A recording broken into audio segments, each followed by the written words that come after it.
Okay. So I want to thank everyone for being here. My name is Nicole Lamps. I'm the Vice President of Green Spa Network, and we're very excited to have you here for what is part of our virtual events series. First of all, I'd like to thank our sustaining sponsors for making this entire series possible. That's LEC and Universal.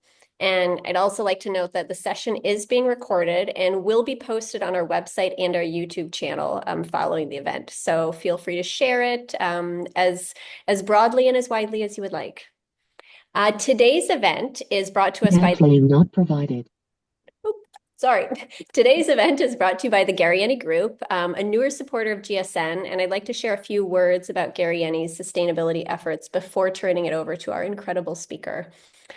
So, manufactured in Germany, conscious engineering is at the core of the Gariani Group as a company. And in the past decade, they've made significant investments to reduce the planetary impact, ranging from large-scale solar PV systems on site to electrical vehicle conversion. And their current fleet is at 60% electric vehicles. They also do tree planting initiatives. And currently, 100% of electricity used in production is from renewable sources. That's just a little taste. You can check out their website for more of what they're doing. But now I would like to move over and introduce our incredible speaker. Alina Hernandez is an advisory board member of the Gariani Group. She's also the innovation director of the Touchless Wellness Association and serves on the organization's advisory board. She's also an award-winning concept creator, a wellness services and experience designer, co-chair of the Mental Wellness and Touchless Wellness Initiatives of the Global Wellness Institute, a Mayo Clinic certified health coach, somatic movement practitioner, and a published author. And with that, I would like to turn it over to Alina to launch this incredible discussion. Thank you very much, Nicole. And thank you all for being here. I'm really excited to engage with you all today. I'm kind of an atypical presenter. I like to start with questions. And so today, I invite you all to step up and ask a few of your burning questions. I would like to take a few of them and then we'll move on to presentation and then we'll end again with an engaging conversation because that's where the learning really happens in conversation. So with that said, I'm opening the floor to whomever wants to ask their burning question. What is it that you want to know about this topic and what's your burning question around touchless? I have a question. Of course. For being the first. So there's it's a wonderful category. I just operationally, what's your insight? We keep hearing that touchless doesn't require any tax or any payroll or scheduling around it and yada yada, which I tend to challenge that because it's most guests don't remember what they did the last time they were there, so they have to be reshown. So what has been your experience from, and I know all the equipment is quite different and requires different attention when a guest comes in, but generally speaking, can you give a realistic approach to what it would look like on a scheduling, I'm not going to say payroll, but for attendance? Airplane not provided. Okay, that's a really great question, Diane, because we'll see as we move forward in this presentation that a lot of these things we're inventing as we go along. There is no, because it hasn't been around for that long, but we do know some things already. And I'll be moving through some of that in the presentation. And then when we come back for questions, we can tackle it again. But thank you. That's a really great question. Okay. I have a question. This is Maggie, and I apologize for not being on film, but I'm in the mountains and we have a very bad connection. But my question is, I love this technology and what's happening, but I'm working on a project and just trying to figure out how to integrate it again with the traditional services, as well as some suggestions on educating guests prior to arrival, not making the assumptions that they know kind of what some of these touchless things are. So just there's some of the challenges that I'm finding right now. So we'd just love some insight from you. Well, thank you so much, Maggie. I really appreciate also your question because you've touched on 2 or 3 really key areas. The first thing that you touched on that's really important is the idea on how you Oh, integrate. one thing really quick. Is there a way, I didn't realize I signed up for auto payments. Can I do a check? Like, can I turn the auto payments? I don't know how to turn that off. Yes. Okay. Sorry, can everyone make sure that they are muted? No, I can't do auto payment right now. I can't do auto payment. So we'll skip the auto payment part on this presentation. But going back to what you said, Maggie, which is a really important question, and that is 2 things. I heard you say 2 things. You talked about how it is that you integrate the traditional programming or let's say treatments, if you will, together with this new idea of touchless. That's really first and foremost. The second thing that I heard you talking about is the education of people on the ground, which is part of this whole dog and pony ride, by the way. It doesn't mean that people disappear. It just means that people's roles in the space together with this are let's say, reframed or recalibrated. And the third thing, which you alluded to, is which in my current work is the thing, and that is the guest experience. What is it that I, as the end user, in case of UX and CX as customer experience, what am I? What's my experience? And this is something that I believe, not just in Touchless, but I think in our industry, we often forget, because I think a lot of us get very attached to our ideas and we lose track at the end of the day that it doesn't really matter what I think or anybody else. It only matters what your customer thinks. But we'll get to that later. So thank you for your question, Maggie, your 3-part question. Anybody else? Yeah, I've got a question. So a lot of the touchless wellness technologies and things can be quite expensive. And I think that there's sometimes a focus on the more expensive technologies out there. And particularly maybe if you're a smaller spa or a smaller business, how would you suggest going about implementing touchless wellness in a way that can be both affordable and luxury? So thank you also, Sarah, for your question, because you'll see when we get to something that we talk about often, which is called yield management, and we look at return on investment, that you'd be surprised on what yields the most. Having said that, we've had experiences with very small operations, like a very typical day spa, that's a mom and pop kind of a thing. And where they didn't have tremendous amount of money for an investment, and it's working out really well for them. And I think you have to step back and look at the overall picture, because one thing is if you have membership, one thing is if you just have, drop-ins. There's all these different things that you have to consider. You have to consider the context and not just the content of the situation, the environment, and a whole bunch of other things. So I think if you all agree, unless somebody has such a question that they can't help themselves, I'll take one more question. But if not, I'd like to invite us to start. Is everybody okay with that? Okay, we'll start then. So, remind me, Dara, Yes. about because I can't, okay, now I see it. Okay. And just let me know that you can see that. Oops. You did everything right. Alina is just taking a moment to show up. Okay, great. So I think everybody sees probably my first slide. Yes, now we do. Great.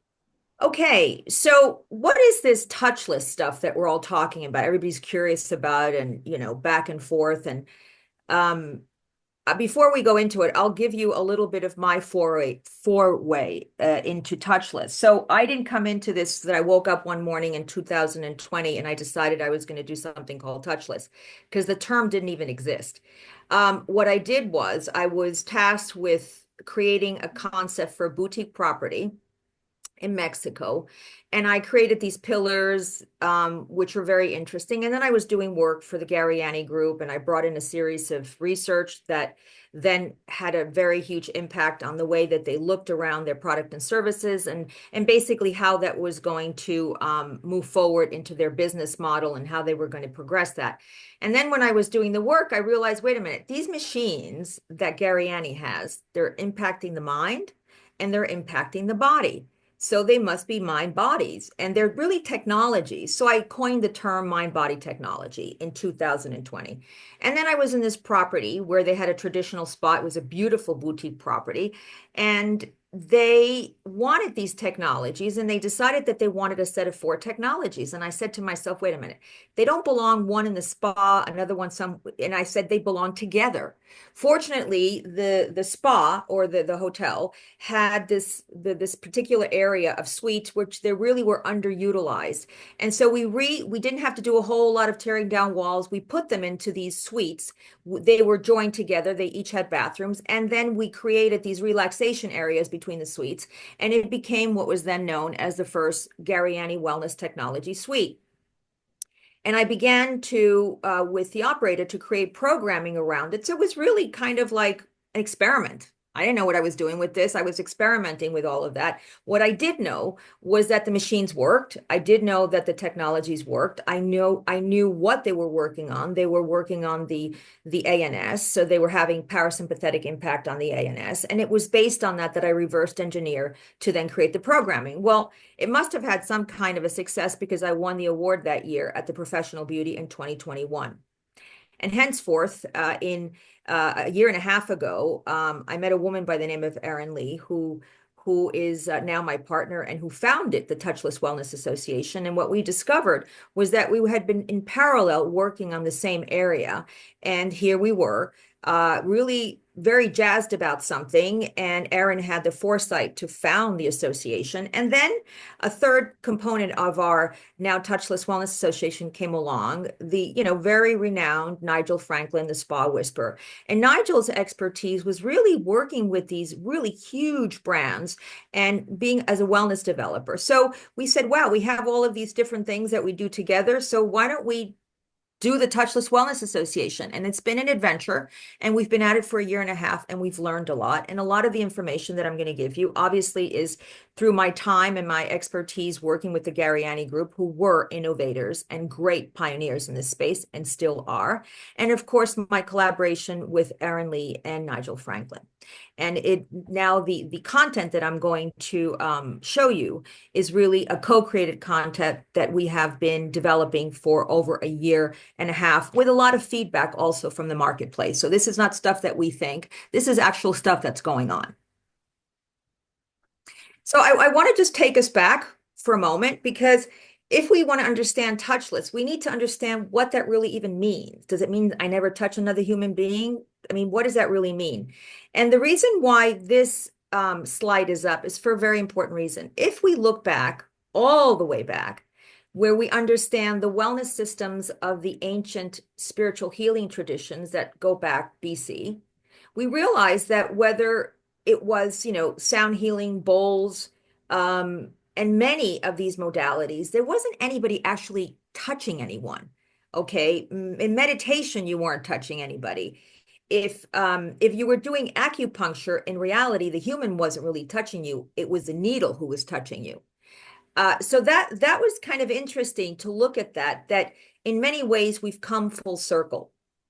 Then if we look at the advent of things of, what happened in the 19th century with intellectual medical, frameworks, all the way to the current day, of where we all know the GWS formed and released critical data, where we really started tracking the metrics on all of this stuff. And then we had something really important that happened. COVID happened. So that all of this technological acceleration, or advancement, I should say, all of a sudden got vastly pushed forward. Why? Because we were back to this idea that nobody could touch anybody. So then people started figuring out, oh, we've got these technologies. We can't touch anybody, but we can still deliver services utilizing these technologies. Gariani always likes to say that a lot of the technologies that they utilize, they amplify and they accelerate. And by and large, that's what happens, because they're taking a lot of the elements of these ancient modalities, and they're just basically translating them into a piece of hardware. So we stand today at the precipice of technologies and science in the digital age. And so what does that future look like? So here's another little timeline to contextualize it some more. I won't spend too much time on it, but you can see that Ayurveda goes back, to 3000 BC, and then traditional Chinese medicine and ancient Greek medicine and homeopathy and hydrotherapy and all of the different things that we all know about, and which really brings us to where we are today, the evolution of the industry. And Touchless is just part of that evolution. So in 2023, in November, Erin Lee and I collaborated and we co-authored the white paper, Embracing Tomorrow Today, the Power of Innovation Through Touchless Wellness, because we felt that we needed to put a framework on this because there was a lot of confusion and what that was, going around and people weren't really clear. And we decided to end the confusion by really honing on it, focusing, and really trying to understand what it was or what it is. And the definition, first and foremost, that we came up with is to understand that touchless wellness refers to any treatment or therapy that delivers a selection of physical, mental, emotional, spiritual benefits using a product or a service with the intention to benefit the health and well-being of an individual without the need for direct physical touch. Without the need for direct physical touch does not mean without physical touch. It just means without the need for, which goes back, Diane, to your question. A therapist to deliver the experience. So in essence, touchless wellness experiences can be curated as standalone or as part of a full integration with other treatments or therapies, and as part of the ultimate guest journey experiences. So although touchless wellness practices have been around for millennia, again, if we think about meditation, gong bath, sound healing, energy healing, the fact is that they're now being reinvented and innovated with the use of technology. And how is it that we might embrace touchless wellness? What is it that you need to know now to stay relevant and become even more profitable? And in order to really get to that final bottom line question is to really contemplate that technology at the end of the day means the artful application of knowledge. It comes from the Greek combination of techna and ology. And if anybody remembers what Steve Jobs classically used to say, he used to say that in fact, this is just a piece of hardware. What's really important about this is not this, which is a piece of hardware, but all of the know-how that has gone into this to make this work. So it's artfully applying a set of knowledge. And ultimately what this does, if we think about it that way, that technology is not just about hardware, is about knowledge and how we apply that knowledge. What does that do to prime the environment for something that I coined last year that I call the blended category experience?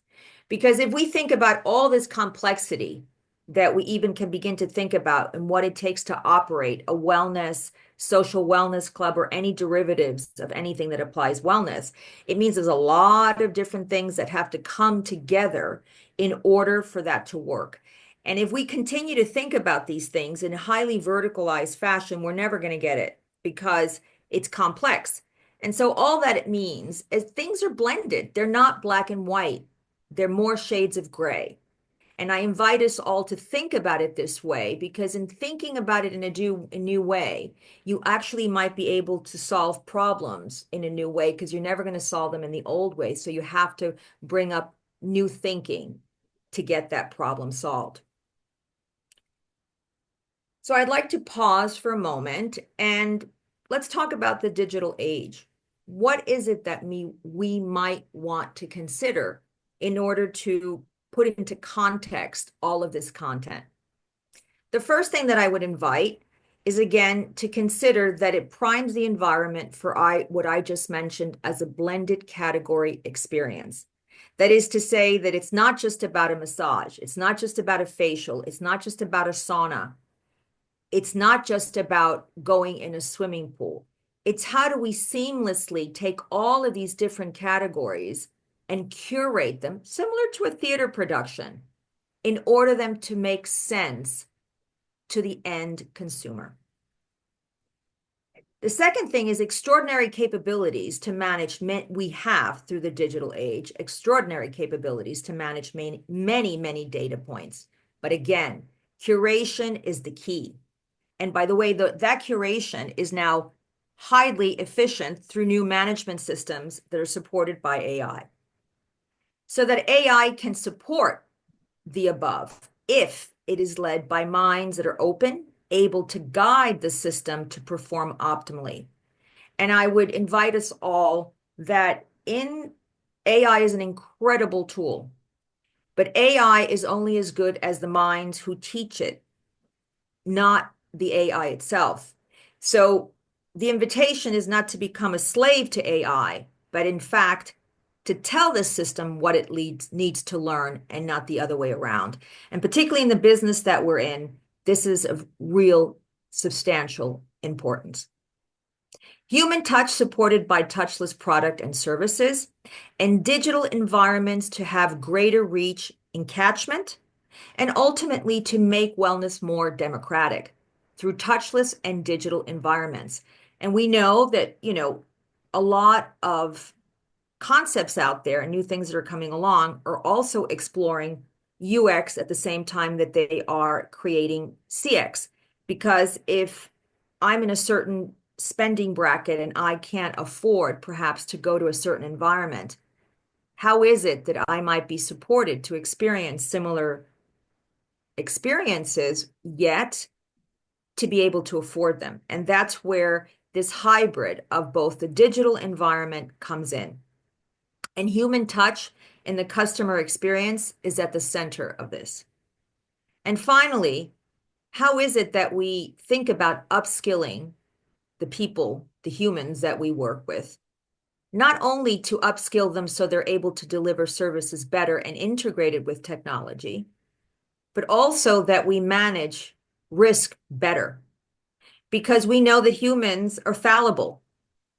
And if a massage therapist is tasked with doing 10 and 12 massages a day, he or she will get very fatigued.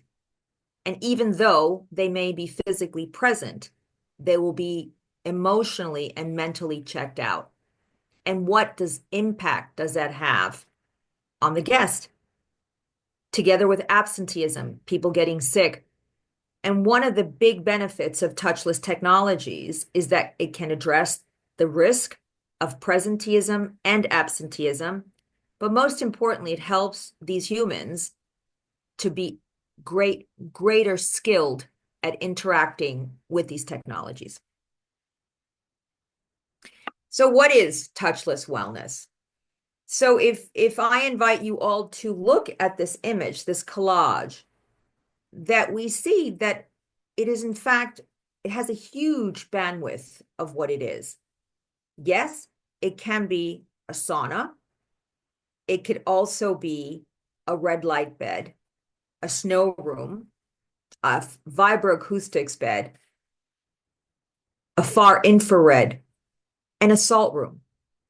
And all of these things that we see here. And yes, even aromatherapy, or as we see here, a gung bath.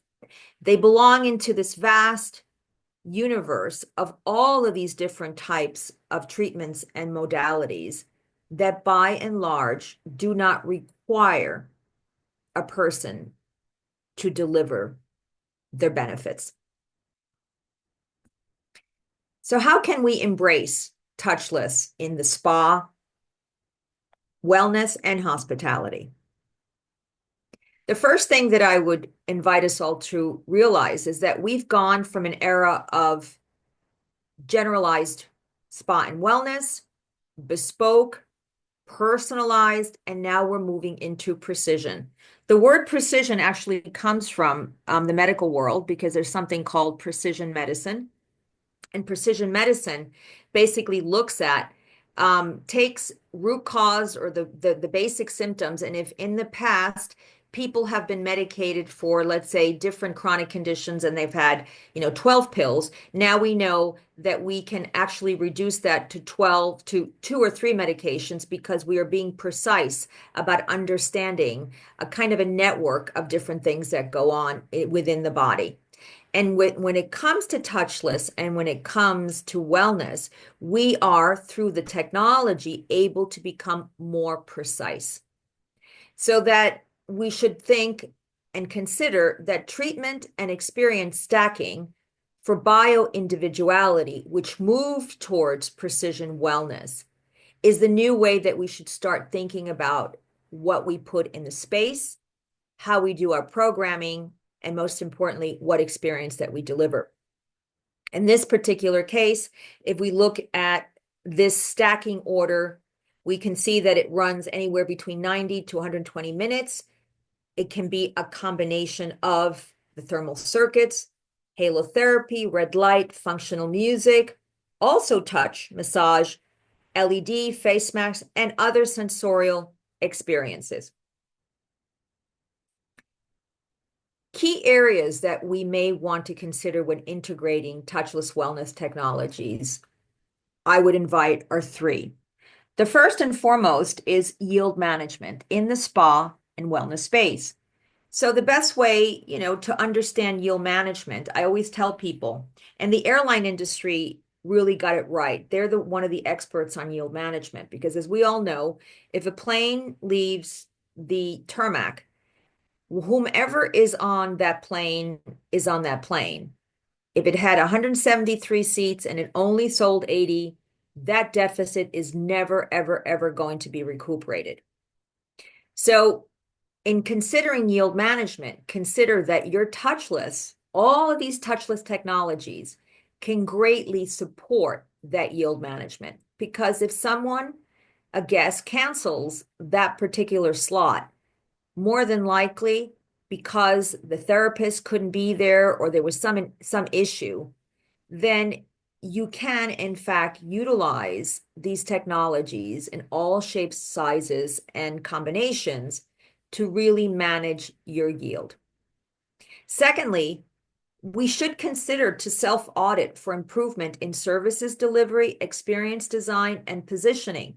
We should have a check all the time on what's really going on. I do a lot of work in service and experience design now. And one of the things that we do is we look greatly at personas. We now know that personas' current expiry date are around 12 months. So that means that people's habits and their wants and needs are changing very quickly. And touchless technologies can really fill in a lot of the blanks when people's moods shift, which means you can pivot more greatly. And last but not least, when we've talked about that before, we've seen it, we need to educate our staff to future-proof our business and to upskill our people. So we take a moment to look at yield management. Here we see a very interesting three graphs, and these are actual graphs that we created at the Touchless Wellness Association, taking into consideration aggregate data from all of our suppliers and our partners. And if you look, what is very interesting, the profit per year, the ROI in months, and then the combination of year one, year two, considering 4 different types of touchless technologies that are stacked, the numbers start getting very interesting. We need to be able to, when we talk about the self-audit, consider what is it that we want to improve in our service delivery and in our positioning. Well, we need to really ask the hard questions and assess and evaluate what's the business looking like now? Where might our holes be? And we need to iterate to create concepts and designs that address the needs of whatever it is that's going on. And then we need to evaluate and really reassess how are we executing and operating. And I think it was Maggie who asked the question about execution and operation. And this is critical. We need to continuously self-police and ask ourselves, are we really getting what's going on, the problems that we're facing in the space? Education, education, education. I often dislike the word training because I always think that you train animals, You train parrots and you train dogs. We don't train people. We educate them so that they can think on their own 2 feet and they're able to solve problems in the moment. And it's something that I call freedom within structure. If we provide structure and we educate our people to be able to think on their feet, we give them the freedom to problem solve in things that are not included in protocols, in things that they need to think on their feet about. And what does it take to thrive in this new spa and wellness ecosystem? I would suggest that the new era in the spa guest journey is about envisioning your future. How is it that you might envision the future of your spa? And if you're working for a company, how is it that you might try and ask management to shift and try new things within a particular space? There are many ways to get to the mountaintop, and my invitation to all of you is to really think outside of the box. So in this transition to the hybrid space, what does that really look like? I love this image because, in fact, this is what it's already starting to look at. Like, if anybody knows anything about what's going on, the robots have arrived and they can be delivered to your house for approximately $30,000. And we can have particular likes or dislikes and feel a certain way about this, but at the end of the day, this is a bulletproof train that has left the station. And the question is, how do we get on that train so we're not left behind? And in the final analysis, if we look at the whole touchless universe, something that we call Wellness 3.0, I would invite you to really consider the following: that we really need to design environments that are highly adaptable. Think about pop-up. Think about really adding a huge amount of adaptability. I was called by a major operator in the Middle East about 6 or 7 months ago by a vice president who had ordered 7 very expensive pieces of technologies, and they had hired an equally expensive architectural firm, and their capex was probably going through the roof that year. And they were all in a tizzy because they were all trying to figure out what experience went first. And according to that, they had figured out that they were going to design the space. And this went on for literally weeks. And then somebody called me and said, "Hey, can you get on the call with them because we don't know really how to solve this." And I called the person and I said, "Let me ask you something. Why is it that you have this idea to have people going in one room after the other in the way?" She said, "Oh, because this is the way that the machines, that this is how people are supposed to be doing it in this order." And what it told me was there's a lot of misinformation out there. And at the end of the conversation, basically, the problem got solved very easily. I said, at the end of the day, you can put these anywhere you want in the space. What you really have to think about in the design of the space is the flow of your guest, not particularly where the machine goes, but how the customer behaves in the space. And all of a sudden, she's a very smart woman, the light bulb went on and she said, "I've got it. I'm calling the architects." And that was the end of our 30-minute call. The second thing is a seamless integration with built environment. Rethink your architectural programming, which is what I was talking about before. Oftentimes, and I've seen this many times, and I was involved for 2.5 years in a very big project where I led the development team and hired the entire development team. And what I realized that oftentimes architects get hired because they designed somebody's house, because an owner operator fell in love with the art or the work of that architect.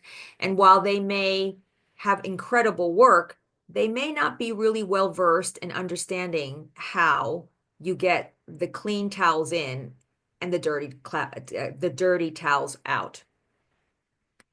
And so I would encourage that if you're working on new projects, if you are doing redesigns of any type, get everybody in the room and understand what they think they know. And then you'll avoid a lot of costly mistakes. And this is particularly important when you're integrating touchless technologies. It's important to understand that we need to be able to use nudging techniques to encourage certain behaviors that foster sustained behavioral change. And that doesn't just apply to the built environment, it also applies in how we create programming. As a health coach at the Mayo Clinic, I learned something called motivational interviewing, and I learned that people will never change and do things because you tell them to, or because you tell them how good or bad something is. They will do it because they like something. And if we tap into what people's likes, their desires, and what really lights them up, we will be able to encourage them and invite them to try different things until they get the one thing that they like, and they will press repeat over and over again until it becomes automated. Positive interactions using multisensorial elements in the space to potentialize the experience during traditional treatments and digital media and technologies should be integrated. So think sound healing and cymatics. Iterate the space and the service design, creating engaging, entertaining experiences packed with social connection and meaning. The future of wellness services delivery is about entertaining our guest. It's not about boring them about what's good for them. When people are engaged and they love what they're doing, it comes naturally. And when they want to have the information of what's good for them, they will ask you. So pay very close attention. And finally, for Wellness 3.0, I invite everyone to ask themselves, how do I future-proof my own business? What are the things that I have to add? What are the things that I have to plan? And not plan programming and the space for trends and fads today or tomorrow. And as my friend Nigel Franklin likes to say, but for shifts. And shifts don't come and go like CapEx. Shifts are here to stay. So what does my environment look like?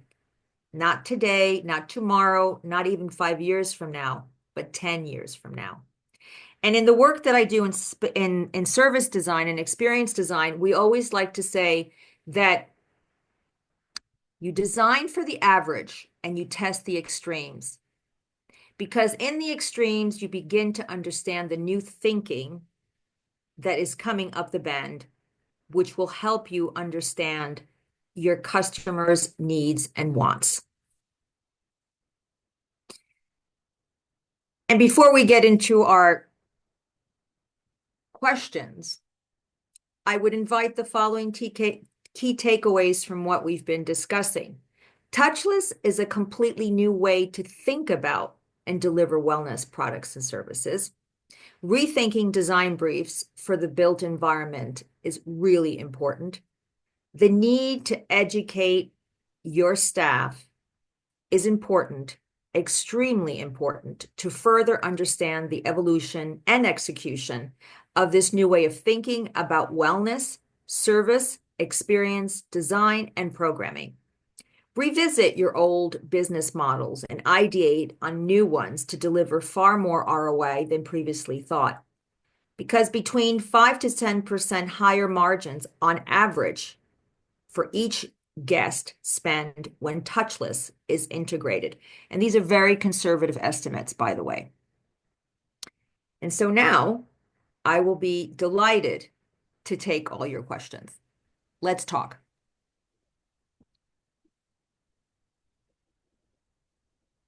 Alina, I will start with a question.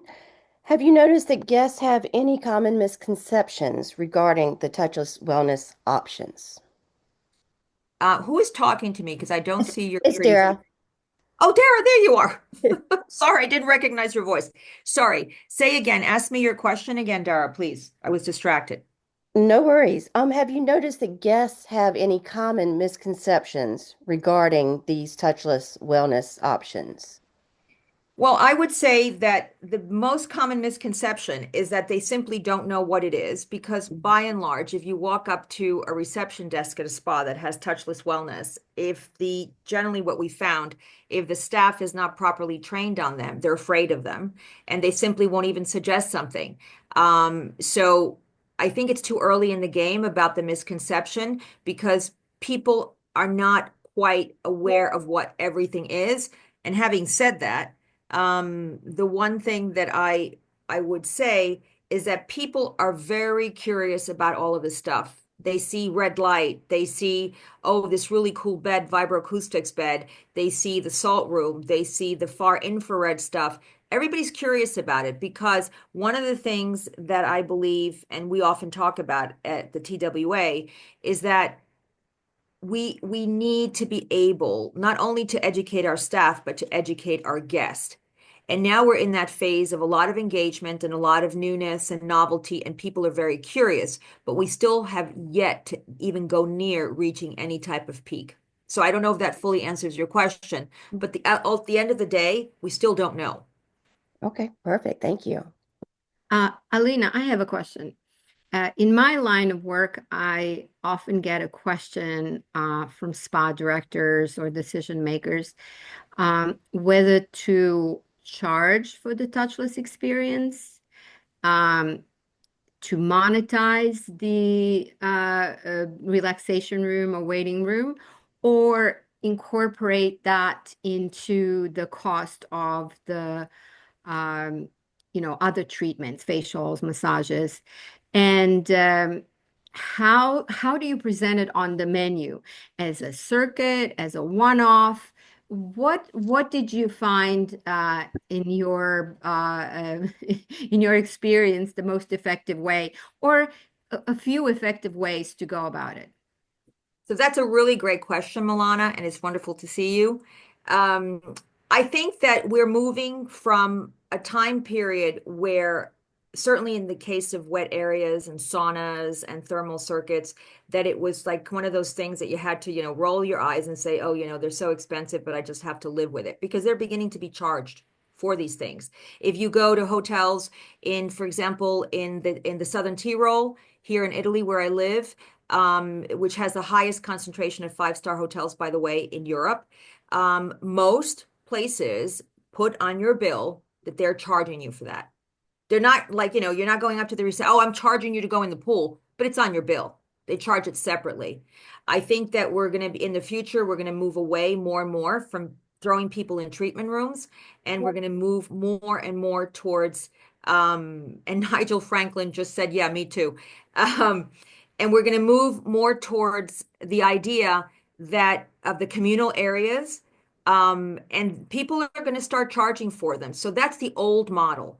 And I also think, to your question, if you're still running an old dated hospitality model, or if you're running a certain kind of model where you're very heavy on treatment rooms, then you're still running that model. But it's going to be, and I've met some people now in the industry who have designed new customer management systems, which are completely seamless. I mean, you're starting to get, you're establishing a ticket from the time you step into the hotel for all sorts of different reasons. And this is kind of a very interesting thing. So to answer your question, I think it's moving from that's the way it was, to a kind of hybrid space where people are trying to figure out how they move from their old model to their new model, where they might do a combination of both.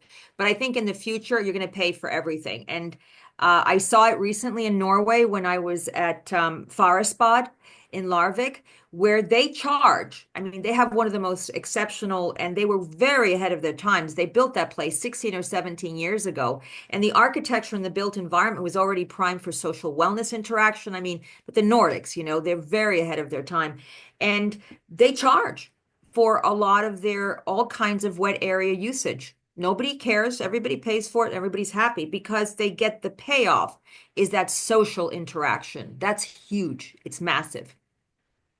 So I hope that answers your question. Yeah, it does answer my question. I am just concerned, when moving from the old model into the new model, and the client is still stuck in the habits of the old model.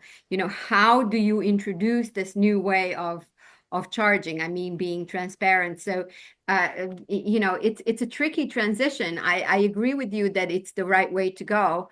But re-educating a client might be a challenge for some of the spa owners. I agree, and I think it's a challenge, if you're not listening to what your customer is saying.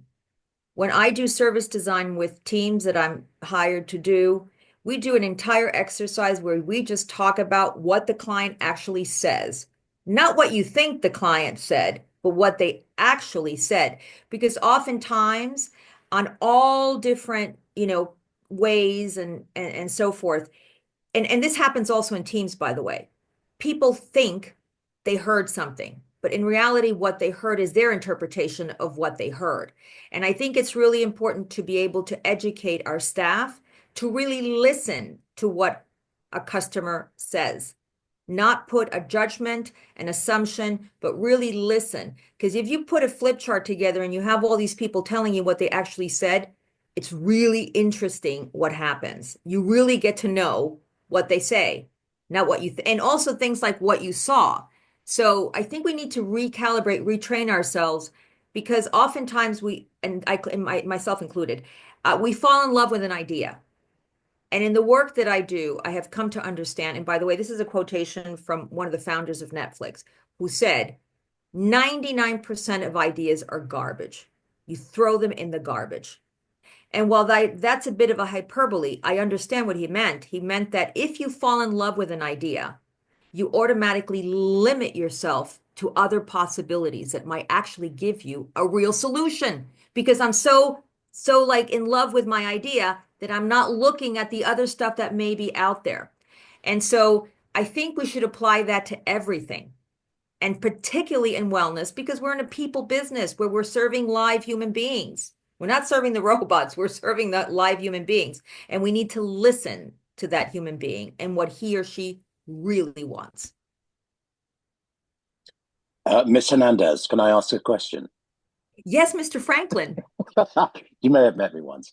Oh, just to underline Milana's point, can you explain this kind of innovative how this kind of innovative contemporary service design can impact those kind of deliverables that Milana has said? Is it a revenue stream or is it a facility?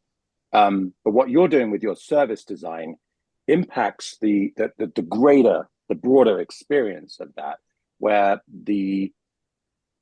I guess the payment of it is not such a big question, right? It comes from the immediate experience, the full service design that you do.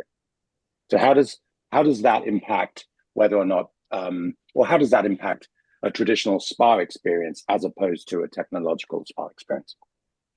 Well, I think it's really important because you have more complexity. So in service design, and by the way, service design comes from something called design thinking, which was developed and coined in Stanford many years ago.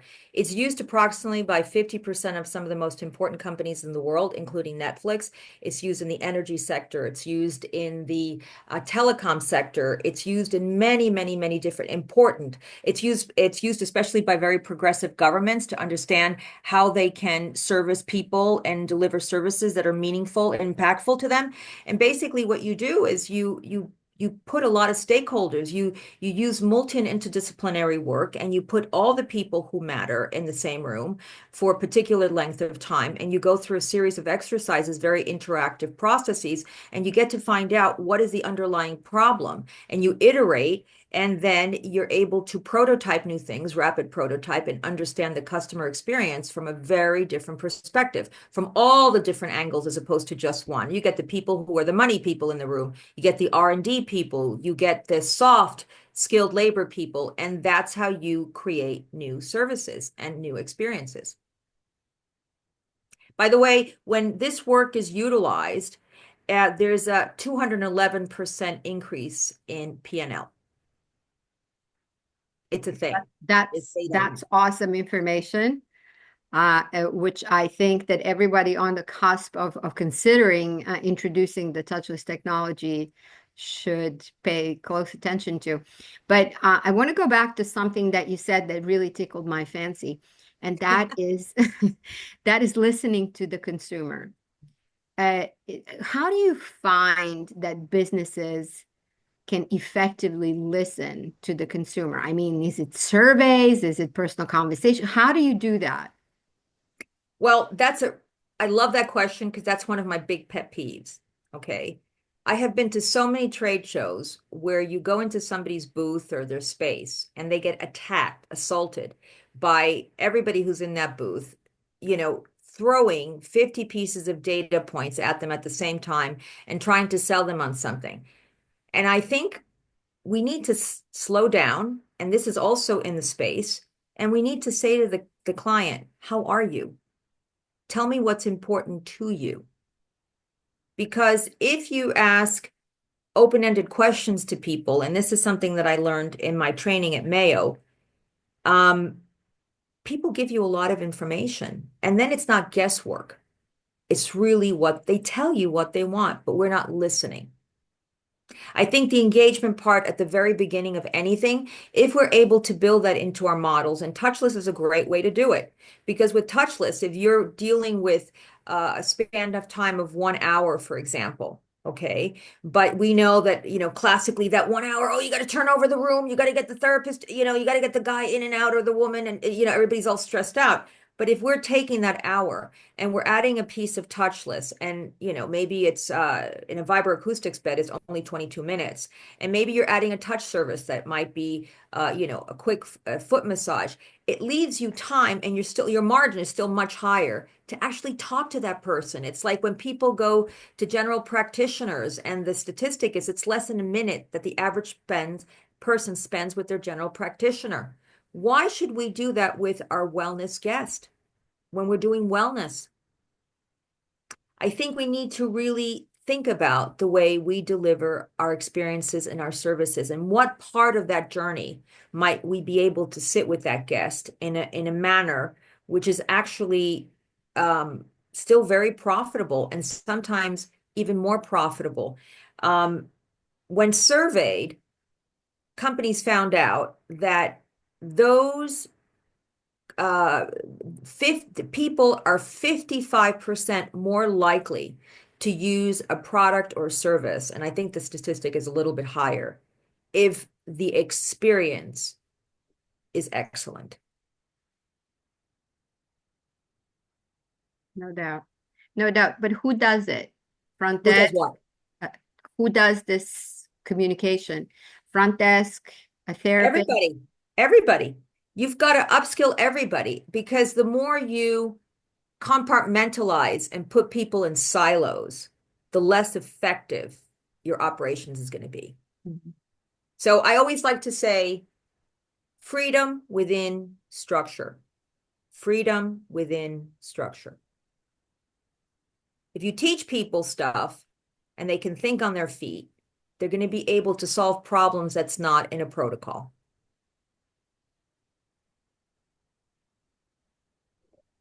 Alina, we have another question from Kate Morrison. Yes. The GSN definition of sustainability has 3 pillars: environmental, economic, and ethical sustainability. Yes. How do you see Touchless meeting all 3 criteria? Well, from an economical perspective, when we saw those charts, it's more efficient. You have greater return on investment very quickly.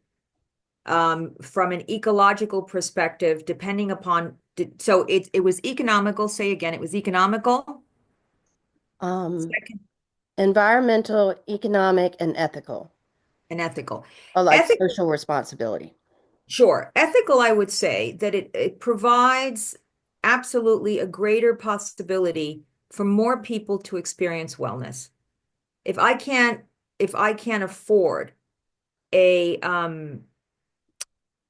if I can't afford a 50-minute massage at $150, but I can afford going into a salt room at $20 an hour, I still have a wellness payoff and I can afford it. So it's very ethical because it provides the stretch or the access to more people. The financial, I already mentioned. And the third one was that I didn't mention? The third one, Ethical. ethical, and social responsibility. That was what I just mentioned. It's very ethical. It makes it a much more ethical business because it makes it accessible to many more people. And the other was environmental. Yeah, environmental can actually, and that's still in progress, or it's still in development. But it depends on what we then talk about environmental. Are we talking about having greater access to social wellness? Are we talking about the built environment? Environmental has many, many different dimensions. So I would be remiss to answer it in one single way because it has a lot of different legs. But Okay. I would tell you that I suspect that eventually it will also be quite environmentally friendly. And by the way, a lot of these technologies that are being developed now, they're being developed with direct application of both quantum mechanics and quantum biology.